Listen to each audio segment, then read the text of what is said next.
Europe. Europe 1. Il est 8h13. Patrick Cohen, vous recevez ce matin le Premier ministre. Bonjour Édouard Philippe. Bonjour Patrick Cohen. C'était comment votre dimanche après-midi enfermé avec les autres ministres? C'était studieux et sympathique. Bon, studieux et sympathique, avec quelle visée? Un gouvernement, c'est une équipe, et une équipe pour bien jouer. Si on prend la métaphore sportive, il faut qu'elle se connaisse, et il faut évidemment qu'elle sache à quel rythme on va jouer, avec quelle stratégie, et donc on a besoin d'intervalles réguliers, mais comme dans toute organisation, je pense que c'est vrai pour Europe 1 comme pour toutes les organisations auxquelles appartiennent ceux qui nous écoutent aujourd'hui, on a besoin de se retrouver, de discuter, de parler communication, stratégie, de parler fond, mesures qu'on va mettre en œuvre. Ça s'est passé dans une ambiance qui était à la fois studieuse et très sympathique. On aime bien se retrouver, et moi je dois dire que je trouve qu'il y a une excellente ambiance dans ce gouvernement. Alors c'est une ambiance studieuse bien entendu, mais c'est une bonne ambiance de travail. Alors Édouard Philippe, il y a les dossiers en cours et les réformes à venir. Dossier en cours, le budget 2018. Avez-vous arrêté une position sur les biens de luxe qui seront exonérés d'ISF? La position du gouvernement, elle a été formulée, elle est claire. Elle est pour large part, d'ailleurs, déterminée par les engagements qui ont été pris par le président de la République. Suppression de l'impôt de solidarité sur la fortune, maintien d'un impôt qui s'appelle l'impôt sur la fortune immobilière, qui est en fait la partie de l'ancienne ISF spécifiquement liée aux questions immobilière, et puis pour ce qu'on appelle les biens de luxe, l'impossibilité de mettre ces biens de luxe dans l'assiette de l'impôt sur la fortune immobilière, mais la possibilité d'utiliser les taxes existantes. Il en existe des spécifiques sur les yachts notamment, pour le cas échéant augmenter ces taxes. Mon objectif... de façon symbolique. De façon... c'est toujours symbolique pour les autres. C'est symbolique. En général, c'est toujours symbolique pour les autres. On peut juger aussi en volume ou en pourcentage si c'est symbolique ou pas. Ça peut rapporter combien? D'augmenter ces taxes. Elles peuvent être augmentées. Un certain nombre de parlementaires ont indiqué qu'ils voulaient le faire. Moi, je ne suis pas du tout opposé à ce qu'on augmente ces taxes existantes. Mais encore une fois, il faut être bien conscient de la raison pour laquelle on prend la mesure initiale, c'est-à-dire la suppression de l'ISF. On supprime l'ISF parce qu'on a constaté dans les 15 dernières années que l'ISF réduisait la matière taxable en France. Parce que ceux qui partent à cause de l'ISF, ils partent pas simplement ils partent en ne payant plus l'ISF, mais en ne payant plus l'IRPP, l'impôt sur le revenu, et ils contribuent beaucoup. Donc quand ils partent, ils appauvrissent. Mais d'abord, je voudrais qu'ils arrêtent de partir. Parce qu'ils partent de façon continue depuis 15 ans. Donc, moi, ce que je souhaiterais, c'est d'abord que les plus riches cessent de partir, premier point. Et deuxièmement, qu'on fasse revenir en France des plus riches, qu'ils soient français d'ailleurs ou étrangers, parce que quand ils viennent s'installer en France, ils augmentent la richesse globale et ils augmentent le produit de l'impôt. Qu'est-ce qui vous dit que les capitaux ainsi exonérés iront vers l'investissement et l'économie? C'est un pari? C'est un pari, si vous voulez, c'est-à-dire c'est un calcul qui consiste à penser que nous avons tout à gagner à faire en sorte que l'argent s'investisse en France dans les petites entreprises ou dans les entreprises moyennes, dans le système productif, pour qu'ils financent des investissements, pour qu'ils renforcent soit la présence industrielle, soit la créativité des services. Mais donc, vous n'en êtes pas certain?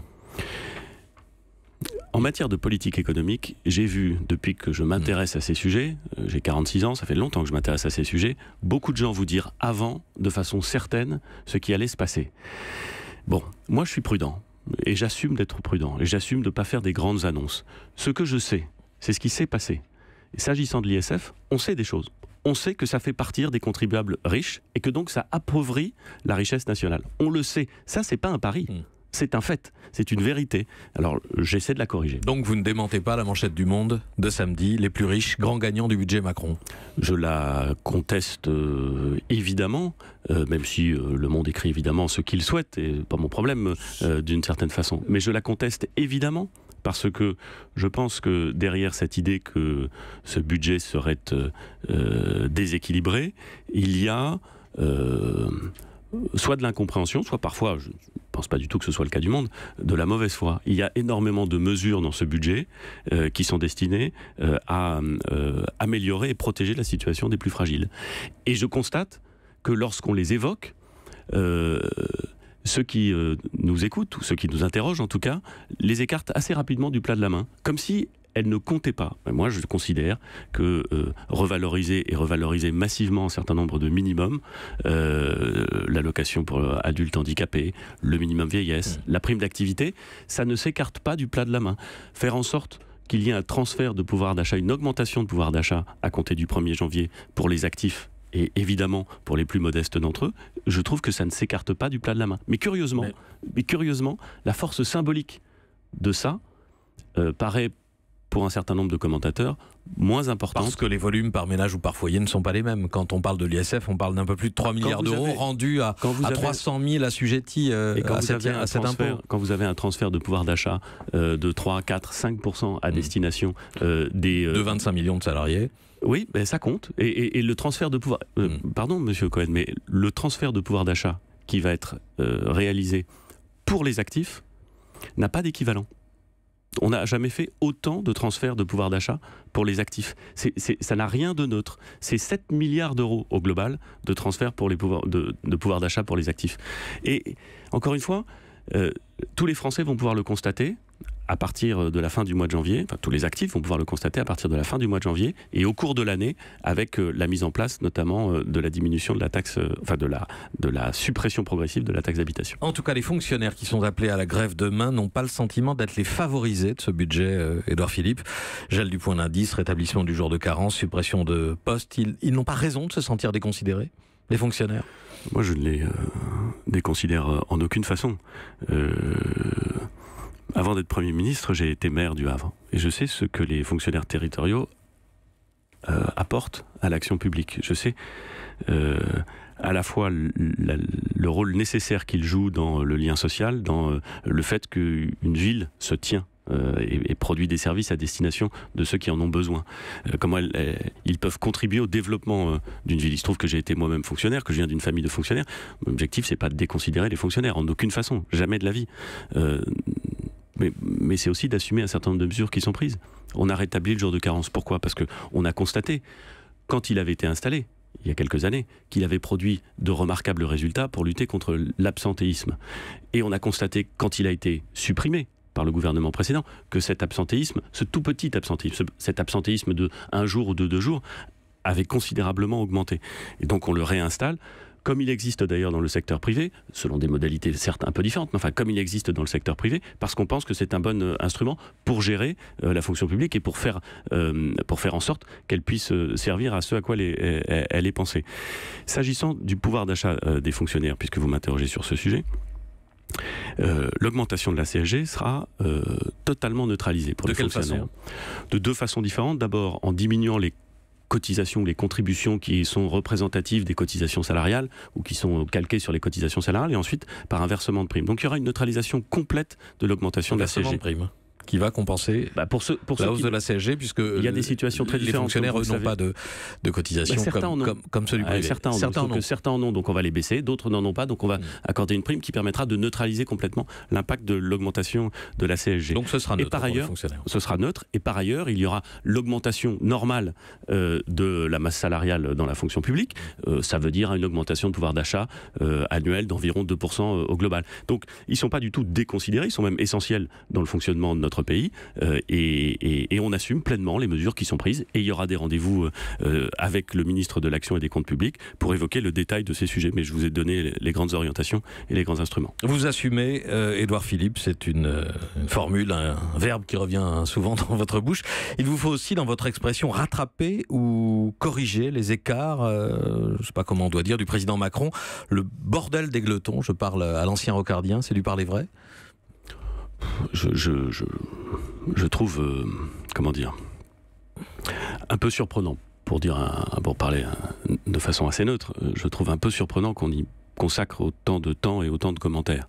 Le président de la République, quand il s'exprime avec une grande clarté, et avec du reste souvent un registre de vocabulaire qui a pu le placer sous le feu de la critique quand on considérait qu'il avait des formulations trop intellectuelles. Bon.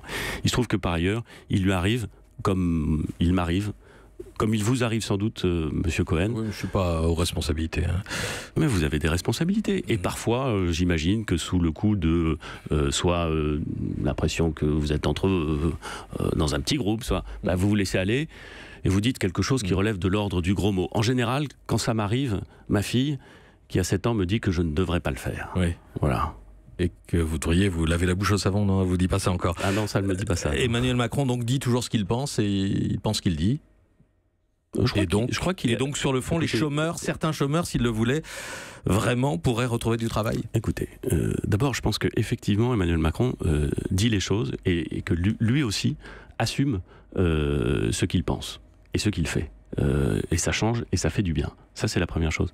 La deuxième chose, l'exemple de l'entreprise qui est à l'origine de cette déclaration est intéressant parce que l'État s'est beaucoup engagé dans cette affaire pour trouver des solutions, pour favoriser la reprise, pour faire en sorte qu'il y ait une augmentation du carnet de commandes qui donne des perspectives pour sauver l'entreprise. Et ce qui s'est passé, c'est une contestation très vive d'un plan de sauvetage qui certes ne garantissait pas la totalité des emplois, mais qui garantissait l'avenir de l'entreprise avec une bonne partie des emplois. Et on voit bien qu'il y a là quelque chose qui se joue comme une position presque idéologique. Est-ce qu'il faut tout préserver au risque de ne rien préserver, ou est-ce qu'on accepte l'idée, quand on veut sauver une entreprise, qu'il y a des solutions, soit de compromis, soit intermédiaires? Et c'est une vraie question. Et je pense qu'il faut faire attention à ne pas avoir, je le dis comme ça, des positions maximalistes qui finissent in fine par fragiliser la situation de tout le monde.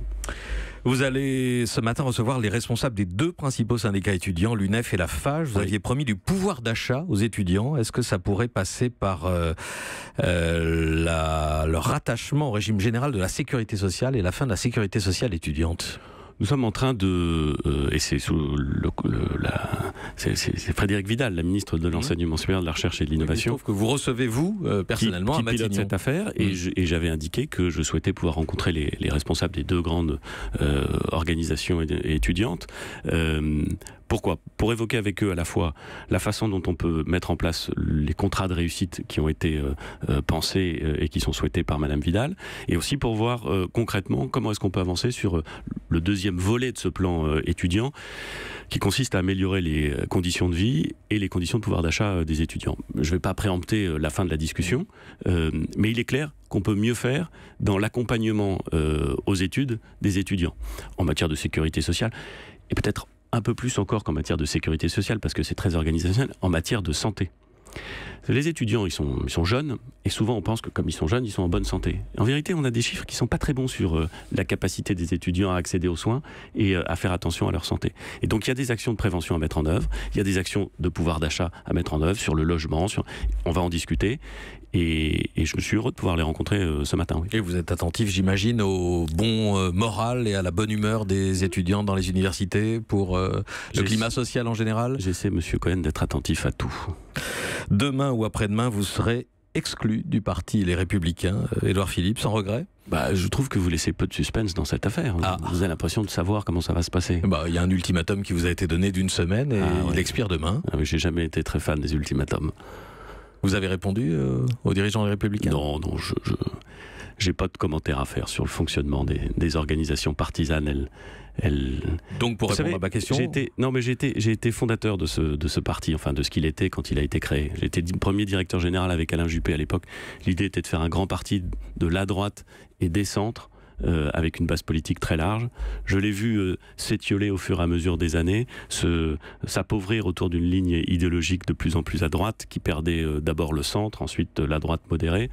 Je l'ai vu être incapable de dire explicitement au soir du premier tour de l'élection présidentielle qu'il fallait voter pour Emmanuel Macron plutôt que pour Marine Le Pen, et tourner autour du pot et tortiller dans tous les sens pour pas dire qu'il fallait voter pour Emmanuel Macron. Je dois dire que ce jour-là, oui, j'ai été un peu surpris par ce qu'était devenue cette formation politique. Et je la vois aujourd'hui critiquer des mesures qu'elle appelait de ses voeux, parfois en des termes beaucoup plus durs, et il y a quelques mois. Ça me laisse, je ne sais pas comment dire, rêveur. Donc ça répond à ma question, c'est sans regret. Qu'est-ce que vous attendez pour